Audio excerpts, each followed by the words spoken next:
Live from Fargo and serving you on TV, online, and on the go. This is Valley News Live at 6. We begin tonight with breaking news out of Fergus Falls, Minnesota. 2 people are in jail in the death of a little boy. The victim is 6-year-old Justice Ray Berland. The 2 people arrested are 40-year-old Bobby Christine Bishop and 44-year-old Walter Henry Winhoff, both of Fergus Falls. Both are in the Otter Tail County Jail awaiting formal charges. Valley News Live has been following the investigation into Berland's death since yesterday. Fergus Falls police said yesterday morning early that Berland was brought to the hospital, was unconscious, and was not breathing. Attempts to revive him were unsuccessful. Now, Valley News Team's Melanie Palmer has been following this story. She joins us live now with the very latest in Fergus Falls. Melanie, what can you add?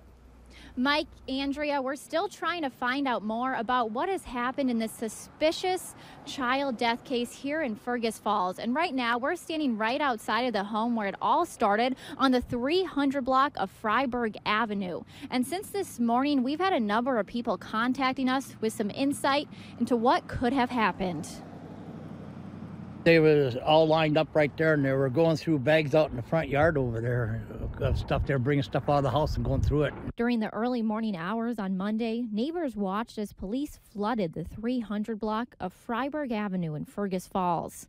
Neighbor Curtis Drake thought it was a drug bust. And has there ever been problems at that house before with cops? No, that people were really quiet. We didn't even know that, we didn't expect anything from them. But we now know a young child is dead. The child was taken to the hospital on Monday, unconscious and not breathing.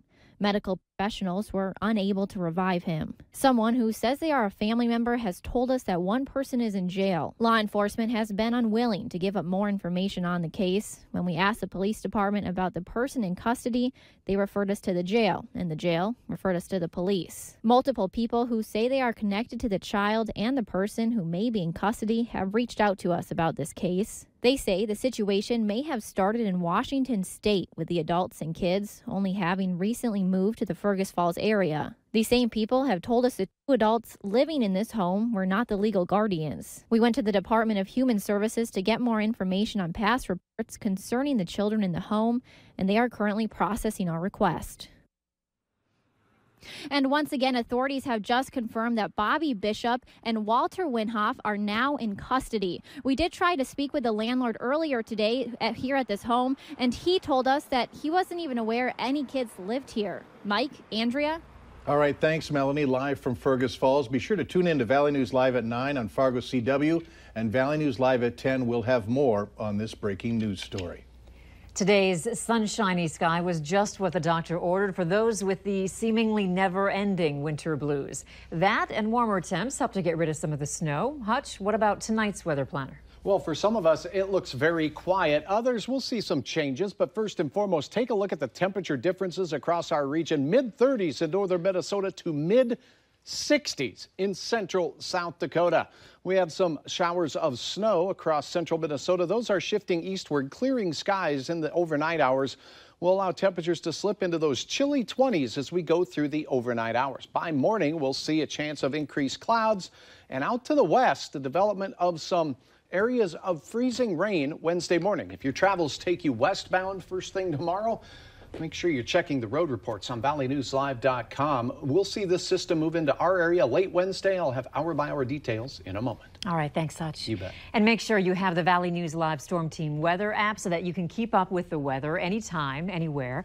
You'll get the latest forecasts and conditions so that you can plan your day. All you have to do is search VNL Weather in the App Store and download it for free. A warrant is out for a North Dakota woman accused in an alleged adoption scam. Mothers have accused Betty Jo Krenz of Woodworth, North Dakota, of staging adoptions and stealing money. Court documents show Krenz told one mom she was heavily involved in the Savannah Graywin case and expected to get custody of Graywin's child. Krenz now faces both felony and misdemeanor counts of theft and another felony for using personal information without permission. If convicted, Krenz could get up to 10 years in prison and $20,000 in fines.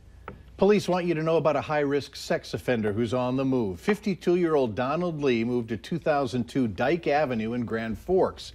His new home is just a few blocks from the University of North Dakota. Lee was convicted of raping a child in 2014 and indecent exposure in 1993 in the state of Washington. 98 sex offenders live, work, or go to school in Grand Forks. Of those 98, 9 are considered high risk, which are the most likely to recommit a disturbing crime. A Moorhead man could spend up to 10 years behind bars and face $20,000 in fines for allegedly robbing a pizza delivery man at knife point. Court documents say 27-year-old Dennis Salinas Jr. was charged with felony robbery with a dangerous weapon. The documents say a Pizza Hut driver was on a delivery in Fargo and was confronted by Salinas, who had a knife. Salinas took about $80 worth of food from that delivery man.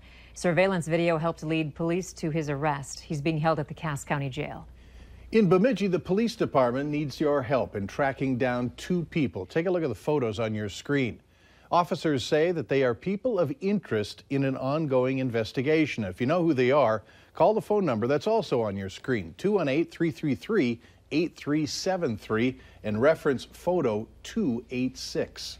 The next time you drive past a school bus, you may want to make sure you've got both hands on the wheel. Otherwise, you could be busted by the bus for distracted driving. Starting tomorrow, Minnesota law enforcement officials will be riding school buses, keeping an eye out for distracted driving and to keep an eye out for school bus violations. During the 2017-18 school year, 168 school bus citations have been turned into the Moorhead Police Department. Looking for a good school district? According to a new study, backgroundcheck.org in North Dakota, it's Northwood School District. It's #1 among districts with 1 elementary, 1 high school, serving the small town of less than 1,000. Student performance, dropout rates, school funding, and area poverty rates all factored into the ranking. Rounding out the top 5, Mohall-Lansford, Sherwood, Windmere, Central Valley, and Kindred. Among larger districts, Fargo was listed at 28, West Fargo at 25, and Grand Forks at 39. The Jamestown Regional Medical Center will be celebrating Better Hearing and Speech Month this May by providing numerous free screenings. The center will hold the screenings from May 8th through the 10th. Officials say every adult should have a baseline hearing exam because hearing loss can happen at any age, and it's important to have your hearing tested on a yearly basis. People who work in industries around machinery and in consistent noise are especially at risk for hearing loss. In many cases, those industries include manufacturing and agriculture, 2 common professions in the Jamestown area. A fierce competition rolls into Fargo this week. The 2018 National Collegiate Roller Hockey Championships has more than 1,000 people between players, coaches, and fans, all visiting the valley over the next few days. Organizers say the event could bring in up to $2 million, with the majority of the money going into local businesses. The play begins tomorrow at the Southwest Youth Ice Arena. That's off of 45th Street South. For a full schedule of list of prices, head to our website and click on this story. After a successful first run at U.S. Bank Stadium, the X Games are scheduled to return to Minneapolis through 2020. A 2-year extension agreement has been made for the City of Lakes to host the multi-day extreme sports competition. Last year, more than 100,000 fans attended the event, which featured the world's top skateboarders, BMX bikers, and Moto-X riders. This year, the X Games are set for July 19th through the 22nd. General admission tickets range from $50 for 3-day passes to $20 for single-day passes. Later on Valley News Live at 6, a dog that was once deemed to be too dangerous is allowed to return home. What was needed to meet safety standards? Up next, a place to turn if you feel you're being discriminated against when it comes to finding a place to live.